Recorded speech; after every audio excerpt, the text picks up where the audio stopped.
حجر اسود ایک سفید یاقوت تھا جسے جنت سے اتارا گیا، مگر انسانوں کے گناہوں کی وجہ سے یہ سیاہ ہو گیا۔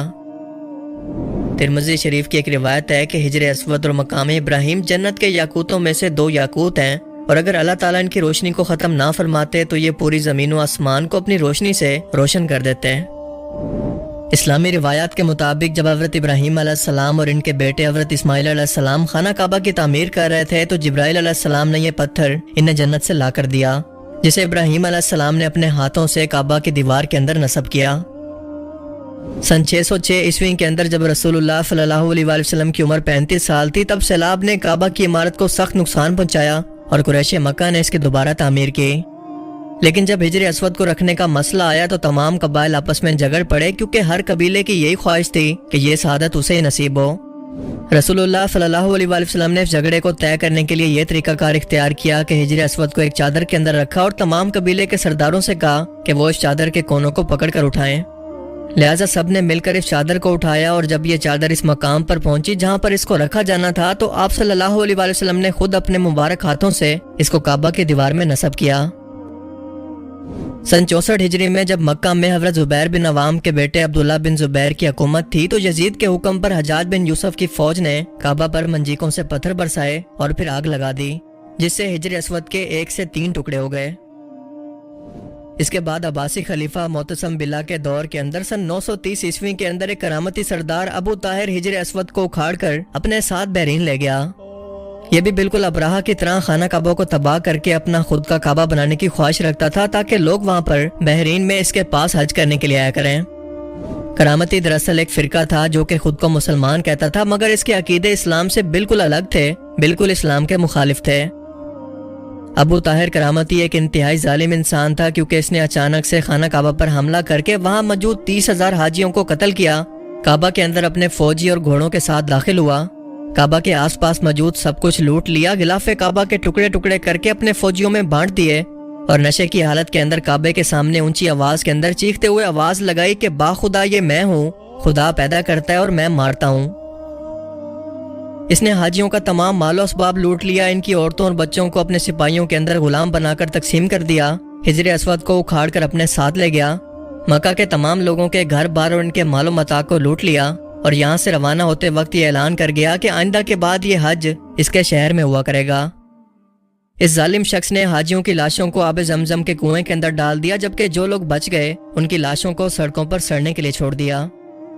23 سال تک حجر اسود اس کے قبضے میں رہا۔ اس نے بحرین میں ہی خود کا محل بنوا کر اسے وہاں پر نصب کیا اور اسے دارالحجرہ کا نام دیا، اور لوگوں کو حکم دیا کہ وہ یہاں پر حج کرنے کے لیے آیا کریں۔ مگر یہ اپنے مقصد کے اندر کامیاب نہ ہو سکا، کیونکہ لوگ اب بھی خانہ کعبہ کے اندر ہی حج کرنے کے لیے جاتے رہے اور حجر اسود کی خالی جگہ کو چومتے رہے۔ بعد میں 23 سال کے بعد فاطمیوں کی مداخلت کی بدولت عباسی حکومت نے بھاری تاوان دے کر آخر کار اسے واپس لیا۔ اس کی واپسی کا واقعہ بھی ایک معجزہ تھا۔ دراصل ہوا کچھ یوں کہ جب کرامتیوں سے حجر اسود کا مطالبہ کیا گیا تو ان کا کہنا تھا کہ وہ پتھر تو ہمارے باقی پتھروں کے ساتھ مکس ہو چکے ہیں، ان میں سے حجر اسود کو الگ کرنا ہمارے بس کی بات نہیں، لیکن اگر تمہارے پاس کوئی علامت ہے تو بے شک اسے تلاش کر لو۔ لہٰذا جب علماء کرام سے اس کے بارے میں مشورہ کیا گیا تو ان کا کہنا تھا کہ حجر اسود کیونکہ جنتی پتھر ہے اور جنت کو فنا نہیں ہے، نہ ہی اس کو کوئی آگ چھو سکتی ہے، لہٰذا ان سب پتھروں کو آگ کے اندر ڈالا جائے، اور جو پتھر بھی اس آگ کے اندر پگھل جائیں یا پھٹ جائیں وہ حجر اسود نہیں ہو سکتے، اور جو بچ جائیں وہی اصل حجر اسود ہیں۔ لہٰذا بالکل ایسے ہی کیا گیا، اور اس طریقے سے حجر اسود کو بالکل الگ کر لیا گیا۔ اللہ نے صرف 38 سال کی عمر کے اندر ابو طاہر کو ایسی عبرتناک موت دی کہ چچک سے اس کی موت کے وقت کیڑے اس کے جسم کے تمام گوشت کو نوچ نوچ کر کھا چکے تھے۔ اس کا جانشین سنبر ابن الحسن کرامتی 20 مئی 951 کو حجر اسود لے کر مکہ آیا۔ اس موقع پر مکہ کے حکمران جعفر محمد ابن عبدالعزیز بھی موجود تھے، جنہوں نے دیکھا کہ حجر اسود کو چاندی کی تاروں سے باندھا ہوا ہے، کیونکہ اب تک اس کے اوپر 5 دراڑیں پڑ چکی تھی۔ دوسری کتابوں میں آتا ہے کہ اس وقت کے عباسی خلیفہ المقتدر نے کرامتیوں کو حجر اسود واپس کرنے کے لیے 50,000 درہم کی پیشکش کی تھی، جو کہ انہوں نے ٹھکرا دی۔ حجر اسود کی غیر موجودگی کے تقریباً 23 سالوں کے دوران حج بڑی حد تک بند رہا، کیونکہ کرامتی حاجیوں کے قافلوں کو بھی رستے میں ہی لوٹ لیتے۔ 363 ہجری کے اندر حجر اسود کے ساتھ ایک واقعہ پیش آیا کہ جب سب مکہ کے لوگ سو چکے تھے تو ایک رومی نے آگے بڑھ کر حجر اسود پر کدال کا وار کیا، جس سے اس کو کافی نقصان پہنچا۔ لیکن پتہ چلنے پر لوگوں نے اسے پکڑ کر قتل کر دیا اور بعد میں پتہ چلا کہ وہ اسپیشل روم سے ہجر اسود کو نکالنے آیا تھا۔ 990 ہجری کے اندر بھی امیر ناصر کی موجودگی کے اندر ہجر اسود کو ایک شخص نے لٹ سے مارا جسے امیر نے خود قتل کر دیا۔ اس کے بعد 1088 ہجری، 1143 اور 1155 کو ہجر اسود کو ناپاک کرنے کی اور بیعت بھی کرنے کی کوشش کی گئی، لیکن سب کے سب اس میں ناکام رہے۔ سن 1039 ہجری کو تیز بارش ہوئی اور ایک بڑا سیلاب مسجد حرام کے اندر داخل ہوا، جس سے خانہ کعبہ کی دیواروں کو نقصان پہنچا اور مسجد کیچڑ سے بھر گیا۔ اس سیلاب کی وجہ سے ہجر اسود بھی اپنی جگہ سے ہٹ گیا۔ تب سلطان مراد خان نے اس کی دوبارہ تعمیر کروائی۔ اس وقت تک ہجر اسود کے تقریباً 13 ٹکڑے ہو چکے تھے، جن کو مسالے لگا کر جوڑا گیا اور واپس نصب کر دیا گیا۔ محرم 1351 ہجری کے اندر عبدالستار نامی ایک افغانی نے ہجر اسود کا ایک ٹکڑا چرا لیا اور غلاف کعبہ اور کعبہ کی سیڑھی سے تھوڑی سی چاندی چرائی۔ اس نے اپنے جرم کا اقرار کیا اور اسے موت کی سزا سنا دی گئی۔ ربیع الثانی میں وہ ٹکڑا واپس جوڑ دیا گیا اور 1520 میں سلطان سلیمان نے تخت سنبھالا، جو کہ سلطنت عثمانیہ کے 10ویں سلطان تھے۔ انہوں نے اپنے دور حکومت کے اندر خانہ کعبہ کی دوبارہ تعمیر اور اس کی توسیع کا ارادہ کیا، اور اس تعمیر کے دوران ہجر اسود کے 6 ٹکڑے ان ورکٹ سے ٹوٹ گئے۔ اب ان مبارک ٹکڑوں کا کیا کرنا ہے یہ جاننے کے لیے کوئی ٹیلی فون جیسی سہولت تو موجود نہیں تھی، لہٰذا ان ٹکڑوں کو استنبول کے اندر لایا گیا کہ سلطان سے پوچھا جائے کہ ان کا کیا کریں۔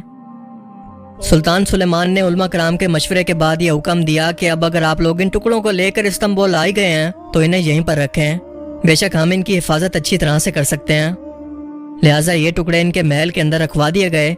اور ان کی وفات کے بعد ان کی وصیت کے مطابق ایک ٹکڑا ان کے مقبرے کے داخلی دروازے پر لگا دیا گیا، جبکہ 4 ٹکڑے قریب موجود مسجد سکولو محمد پاشا مسجد کے اندر لگا دیے گئے، جو کہ آج بھی موجود ہیں۔ تاریخ میں اس طرح کے کئی واقعات کی وجہ سے ہجر اسود اس وقت 8 ٹکڑوں کے اندر تقسیم ہو کر خانہ کعبہ کی مشرقی سائڈ کے اندر سٹیل کے ایک فریم کے اندر موجود ہے، جہاں پر حجاج کرام یا عمرہ کرنے والے لوگ اپنے طواف کا آغاز بھی کرتے ہیں اور اختتام بھی۔ اس مقدس جنتی پتھر کے کالا ہونے کے پیچھے حکمت یہ تھی کہ اللہ تعالیٰ انسانوں کو یہ بتانا چاہتے تھے کہ جس طرح سے جنت سے آیا ہوا ایک پتھر بھی انسانوں کے گناہوں سے دنیا کے اندر کالا ہو سکتا ہے، تو انسان کا دل، اس کا انسان کے خود کے گناہوں سے کیا حال ہوتا ہوگا۔ اس کے علاوہ ہجر اسود انسانوں کے نہ کسی نفع کا مالک ہے اور نہ کسی نقصان کا۔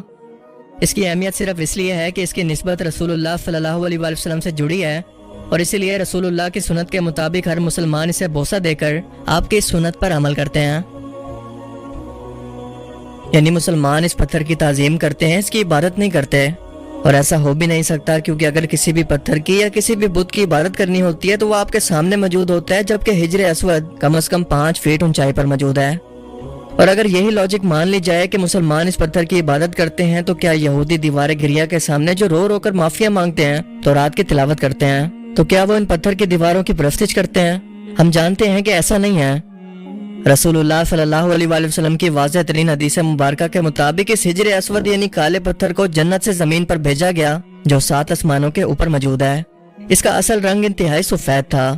اس پتھر کی بناوٹ کو دیکھ کر کوئی بھی ایسٹروناٹ یہ بتا سکتا ہے کہ یہ پتھر زمین پر دراصل موجود ہی نہیں ہے، بلکہ خلا سے میٹرائڈ کی شکل میں کسی ٹائم میں زمین پر بھیجا گیا، خاص طور پر جب آپ اس کا موازنہ آسمان سے آنے والے دیگر میٹرائڈز اور ایسٹرائڈ سے کریں تو۔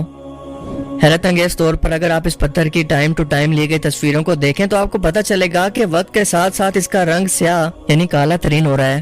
جبکہ اس سے پہلے کوئی کیمرہ یا کوئی ریکارڈ موجود نہیں ہے جو کہ اس بات کو کنفرم کر سکے کہ یہ اصل میں واقعی سفید تھا جب اسے آسمان سے اتارا گیا۔ تو کیا یہ محض اتفاق ہو سکتا ہے؟ اور اس کی یہی خصوصیات اسے زمین پر ایک معجزہ ثابت کرتی ہیں، جس کے بارے میں اللہ کے رسول صلی اللہ علیہ وآلہ وسلم نے جو کچھ بھی فرمایا بے شک وہ ایک ایک لفظ سچ ہے۔ اللہ تعالیٰ ہمیں سمجھنے کی اور نیک عمل کرنے کی توفیق عطا فرمائے، آمین۔ مجھے امید ہے کہ آج کی اس ویڈیو سے آپ کو بہت کچھ نیا جاننے کو ملا ہوگا اور یہ ویڈیو آپ کو پسند آیا ہوگا۔ اگر یہ ویڈیو آپ کو اچھا لگا تو اسے لائک کیجئے، اور اب میں ملوں گا آپ سے ایک ایسی نئی انٹرسٹنگ ویڈیو میں۔ تب تک کے لیے اپنا بہت سا خیال رکھیے گا۔ Thanks for watching this video. Allah حافظ۔